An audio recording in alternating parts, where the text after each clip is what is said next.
O my god, oh my god, oh my god, oh my god, मजा आसेला। Oh my god. ଆଇ ମୋ nighty କଣ ପିନ୍ଧିଛ? ଆଇ ତମ ନାଇଟି ପିନ୍ଧିଲି ବୋଲି ୟାର ରହସ୍ୟ ମୁଁ ଆଜି ଜାଣିଲି, ବୁଝିଲ ନା। ହେଲେ ମାଇକିନା ମାନେ କାହିଁକି ଏ ନାଇଟି ପିନ୍ଧୁଛନ୍ତି ଆଜି ମୁଁ ତାର ଠିକ ଉପାୟ ଜାଣିଛି।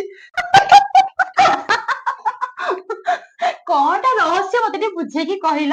ରହସ୍ୟ ଜାଣିନ? ଆଇ ଦେଖ, ନାଇଟି ପିନ୍ଧିଲେ କଣ କଣ ଉପକାରିତା। କୁହ। ଏକରେ ପବନ ଏଇ ବାଟେ ପଶିଲା, ଏପଟେ ବାହାରିଲା, ବୁଝିଲ ନା ନାଇଁ? ଏଇଟା ଗୋଟେ ସୁବିଧା।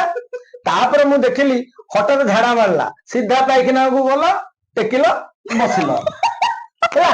ଆଉ ଗୋଟେ ରହସ୍ୟ, ମନେକର ଏକ ଲାଗିଲା, ସିଧା ପାଇଖାନା ଗଲ, ଟେକିଲ, ବସିଲ। ଆମେ ତ ଶଳା ପୁଅ ପିଲା ପ୍ୟାଣ୍ଟ ପିନ୍ଧିଦବୁ, ପ୍ୟାଣ୍ଟ ଖୋଲ, ଚଢି ଖୋଲ, ଗାମୁଛା ପିନ୍ଧି ଝାଡା ଯା, ପ୍ୟାଣ୍ଟ ଖୋଲ, ଚେନ ଖୋଲ, ଏକ ଯା। ଏଇଟା ହେଲା ରହସ୍ୟ, ବୁଝିଲ? ହସୁଛି ନା।